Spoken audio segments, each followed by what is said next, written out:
Woe to you of earth and sea. Welcome to Satan is My Superhero, a show about art, culture, history, and the devil. I'm your host, Judas Falling. In this episode, we will be investigating John Milton's classic 1667 poem about the fall from grace, Paradise Lost. Regarded by some as the greatest piece of English literature outside of Shakespeare, its impact and influence on English literature can't be denied. But most importantly, at least for us, John Milton could write the devil like a Milton claimed he was trying to better explain God. His method of doing that seems to be to fill in the missing bits in the Garden of Eden story with his own well-researched fiction in verse. John Milton himself had just lived through a fall. The English cut off the head of their king, pretended to self-rule for 11 years, and then went back to a monarchy. Morons. Milton was an active public member of that cultural, social, and political revolution. He was balls deep in a republican cause, pitted against an established and powerful tyranny that had held sway over the European way of life for hundreds of years. He was fighting something just as powerful as God, and this was a guy who worked through his angst with ink and quill. For example, during a 3-year period when his wife separated from him, Milton wrote extensively about marriage and divorce. Hi John, it's your publisher here. What do you want? Just going over your latest draft. I thought this was going to be a political thriller. It is! It seems to be 47 chapters of incoherent, angry letters to lawyers. Hello? John? Are you there?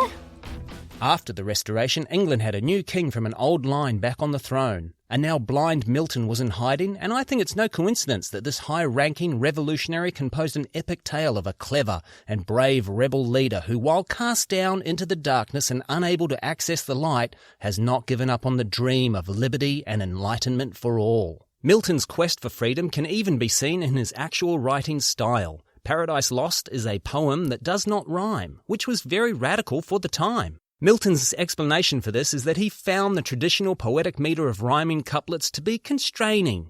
He wanted to express his ideas freely without limitations put on them by dogma. Hi John, it's your publisher here. What do you want? I've just got one niggling little question about the draft you sent. What? It's just that we thought it was going to be a poem. Idiot. Let's get to it. Here is the opening line of one of the greatest epic poems ever written. Of man's first disobedience and the fruit. It has not gone unnoticed that Milton's very first line in the poem suggests the billions of humans on the planet right now are the fruit of Satan's design. And you're welcome. Milton introduces our tragic hero as the fallen angel who dared to raise an army against Yahweh and with his comrades was cast down into the eternal pits of fiery damnation. Against the throne and monarchy of God, raised imperious war in heaven and battle proud with vain attempt. The narrative of the poem begins with Satan at his lowest ebb. It is sometime after the battle in heaven and our hero wakes up in a lake of fire. Oh, guys, can anyone remember what we did last night? All around him, his legion of fallen angels are also waking up to find themselves in hell. And weltering by his side, one next himself in power and next in crime, long after known in Palestine, and named Beelzebub. Milton populates Satan's host with deities and demons from all over mythology. Beelzebub is one of the devil's lieutenants. I like to roll with my homies. After D&M with his BFF Beelzebub in the dimly lit depths of hell, Satan gives his troops a pep talk. His utmost power with adverse power opposed in dubious battle on the plains of heaven and shook his throne. Here we see the gears turning in Satan's mind. They may have lost the first battle, but the war is far from over. Satan has good reason to feel even more confident now than before. He has not been destroyed. His rebellion shook Yahweh. Clearly the threat Satan posed was real. Thinking more about his predicament, the devil also realizes the mind is in its own place and in itself can make a heaven of hell, a hell of heaven. Satan has dominion over his own mind. He'll use his imagination and cunning to make his world better and then bring down an empire. Let's go, boys! I'm going to take a short break from the show right now to talk about my sponsors and Patreon. I don't currently have sponsors or Patreon. But if you'd like to support the show, you can do that by buying my novel. It's called Chaos Machine by Judas Fawley. It's available through Amazon. You don't need a Kindle to read it. Almost any digital device will do. Don't forget Chaos Machine by Judas Fawley. Now, back to the show. At this point, Milton gives us a fantastically progressive description of the devil's legion of fallen angels. For spirits, when they please, can either sex assume or both. So soft and uncompounded is their essence pure, not tied or manacled with joint or limb, nor founded on the brittle strength of bones like cumbrous flesh, but in what shape they choose. While Satan is looking over his bedraggled and recently defeated army of T-1000s, he is struck with both remorse and wonder for his loyal troops. He has led them to ruin. It is all his fault they have ended up burning in hell, and yet here they are assembling before him, ready to follow him into dubious battle again. So we gave up heaven for this? Yeah, have you found anywhere that's not on fire yet? Nope. Bugger. You know, I shouldn't even be here. What do you mean? I didn't know we were doing all of this. I thought Satan was throwing a party. A party? When did we ever have a party in heaven? I know, that's why I was so excited and I just went along with it all. But you brought your spear. Yeah, I've never been to a party before. Yeah, but... Be quiet. Satan looks like he's gonna speak. Oh, I hope it's about the party! Satan gets so choked up trying to address his demon horde that it takes him 3 attempts to speak through his own tears. It was the sulfur. Hell was brand new. We hadn't figured out all the controls yet. It's not like it came with a manual. And anyway, you know I only cry at commercials with puppies in them. You know that. Satan claims the war in heaven was encouraged by heaven itself. He uses the old, "If you didn't want me to take it, why did you leave it where I could find it?" excuse for the war with Yahweh. He then explains the silver lining of this situation is that at least now they know the power of their adversary is really massive, but not necessarily fatal. Henceforth, his might we know, and know our own, so as not to either provoke or dread new war provoked. Our better part remains to work in close design by fraud or guile.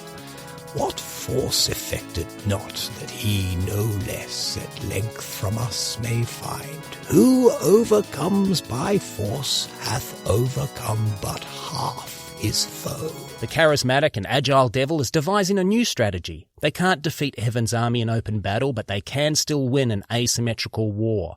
Military superiority is not enough. You have to win hearts and minds. The Lord of Lies is going to continue his insurgency guerrilla style, eating away at his enemies' resolve while pulling the populace to his banner. Sounds like good advice for the recently defeated Republican movement in England around the time of writing, doesn't it? Satan goes on to note he's heard through the grapevine Yahweh is planning to create a planet with new beings on it. So, what's the deal with these new beings? Don't have a name yet, but back at the office, we're calling them sheeple. And what do they do? They're little worship machines. Worship machines, you say? Well, I'd have to check that out. I wonder if I can get them into TikTok. Now, even if Satan can get out of hell, he then has to traverse a void ruled by chaos without any way of really knowing if he's ever heading in the right direction. It took them 9 days to fall all the way from heaven to hell, so the trip back is going to be long. He then tells his fallen angels to turn hell into a home while he's away, prepare to be attacked by heaven at any time, and await his return. Old Scratch then makes his way to the gates of hell, where he meets his own daughter, Sin, who we learn had popped out of the devil's head when he first had the thought of rebelling way back in heaven. That's right, she was an actual physical embodiment of a thought he had. Satan, why is the living room filled with unicorns? Sorry, I just can't stop thinking about them at the moment, that's all.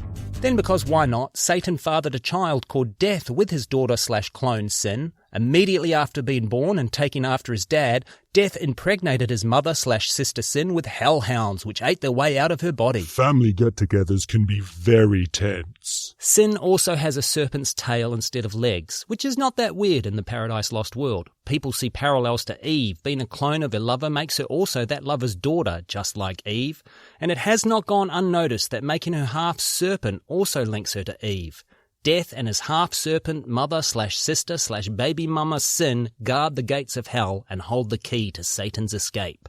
The silver-tongued devil explains his plan and promises he is escaping to free all those cast down in hell. Once he gets a toehold on this new planet, Sin and Death will have multitudes of new beings to feed on. Sin loves the sound of what her clone/father/baby daddy Satan is laying down and opens the gates for him. The journey across the dark, chaotic void is so perilous and long it takes Satan a book and a half out of 10 books in the poem to make it. You know it's past Uranus, right? Have you ever tried to use wings out there? Once he arrives at Eden, Satan sneaks inside, assumes the shapes of many different animals and spies on Adam and Eve. He learns the pair only have really one rule to follow. So what are the rules here? There's only one rule, so it should be easy to remember. Don't eat from the tree of the knowledge of good and evil. Oh, okay, got it. Only eat from the tree of the knowledge of good and evil. No, don't eat from the tree of the knowledge of good and evil. What if we get sick of the other fruit? There's like a million different fruits here. Yeah, but that knowledge of good and evil fruit does look the tastiest. Oh, God. Satan's journey through the abyss and into Eden has all been observed from high above, and he is eventually cornered by a gang of angels. He's really not emotionally ready to lose another fight right now, so he runs away. Tactical retreat. Meanwhile, Eden's guest relations manager, the angel Raphael, informs Adam that a disgruntled former employee is loose on the grounds and his intentions are probably not good. We also learn that before the war, when the Son of God arrived in heaven, Satan questioned Yahweh's involvement in his own creation. Not just his actual creation, but who Satan has become. We know no time when we were not as now. No, none before us. Self-begot, self-raised. Assuming the heat has died down, a never-deterred and never going to believe Yahweh's omnipotent Satan sneaks back into Eden and takes the form of a serpent. He then lies in wait to tempt Eve. When he does meet Eve, he tells her how hot she is. It's her smile. Yeah, that's right. The number one thing I look for is a great smile. Oh dear, I'm sorry. I seem to have vomited a little bit in your microphone. Eve is surprised by a talking serpent and asks how can this be. He tells her he was mute like all the other beasts until he ate the fruit of the tree of the knowledge of good and evil. Not only did he not die, but now he can talk. He then convinces her it's not cool that he, a lowly serpent, can better himself with the fruit, but Eve, future mother of humankind, can't. Just doesn't seem right, does it? He then implies that Yahweh keeps his dominion over Eve by keeping her ignorant and finishes with one of the best come-hither lines ever. Goddess humane, reach them and freely taste.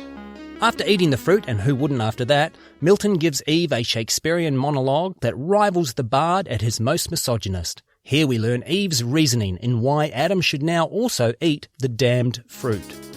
This may be well, but what if God have seen and death ensue? Then I shall be no more, and Adam, wedded to another Eve, shall live with her enjoying. I extinct, a death to think, confirmed then I resolve. Adam shall share with me in bliss or woe. Poor Adam has had nothing to do with this afternoon's activities, and yet now he's as good as damned. Having achieved his goal, Satan heads back to hell. On the way, he meets up with his clone/daughter/baby mama Sin and his incestuous son/grandson Death. They have built a bridge out of hell and across the abyss. Sin and Death now have access to Earth. Hey, clone brother/father. What do you think of our bridge?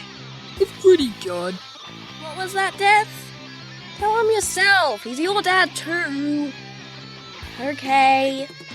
Death says you're never proud of anything we do. Oh, not this again. So anyway, Adam eats the fruit, not to defy Yahweh, but to share Eve's fate, and humanity begins, existing in the domain of Satan, one day to be saved by the Son of God in an almighty Armageddon, the end. Yay! So was Milton a Satanist? No. Satan is the level of rage John, no middle name Milton, had reached. His own revolution had failed in the worst ways. For a man of faith and politics in his time, Satan can be seen as Milton lashing out in the harshest possible way. This poem carried the power to offend and upset everyone. I think Milton revelled in creating his heroic Satan. It's a middle finger to just about everyone. I think the cantankerous old Republican Milton is seriously saying the devil is a better choice than some king appointed by so-called divine right. No one ruled over by king or God had any part in appointing those roles. They are not the chosen ones. They're the complete opposite of that. Just as his lord before him, Milton uses Satan like a stick to beat. But I do believe he found a kindred spirit in Old Nick, and that's the element that makes his devil so damn good. Hi John, it's your publisher here. Just going over the latest draft. Loving it, loving it. But our marketing department is pooping bricks. They really want a happy ending. I mean, who doesn't? Am I right? You know what I'm saying. Anywho, how about Eve doesn't eat the fruit and lives happily ever after with Adam? You know, it's a princess gets her prince story. Focus groups go bananas for that stuff. Hello? John? Are you there? Ugh, not this again. I'm just trying to help you make a classic, and we all know no one's ever created a classic without good market research. Milton's devil is everything you know about Satan wrapped up in one seminal package. This is the gigantic dragon. He describes the devil as being as big as an island. He's the horned, winged, cloven-hoofed warrior armed with a shield as big as the moon and a spear that makes the tallest trees look like an insignificant wand. He's the incestuous prince out for pleasure and glory. He's the shape-shifting trickster in the Garden of Eden. But Milton's Satan also loves, mourns, and regrets. He carries the consequences of the lost battle on his massive shoulders. He has let down his followers, he has lost the love of his father and been cast down. Milton's devil feels it. Lucifer was most beloved amongst all angels for what we must assume was a very long time. Then suddenly Yahweh made himself a son and all the love started going to him. Then Yahweh signed off on plans for a whole new gardened planet to be inhabited by yet another new favourite called Adam. I mean seriously, WTF? Satan is the only child who suddenly has two new better-at-everything brothers. Can we really blame the spoiled child for growing up to be a total see you next Tuesday? Milton's Yahweh is cold, dogmatic and distant, while his Satan is passionate, evolving and real. Milton's Satan is a devil for everyone. I thought it only fitting to end on probably the most famous line from Paradise Lost. It's probably the most famous and often quoted line in the book because it touches something anyone with a rebellious nature shares with the Lord of Darkness. Better to reign in hell than serve in heaven. And that's why Satan is my superhero. If you've enjoyed this episode, please rate, review, subscribe, you know the drill. But more importantly, please recommend this show to just one person. I mean literally one person. Choose that person well.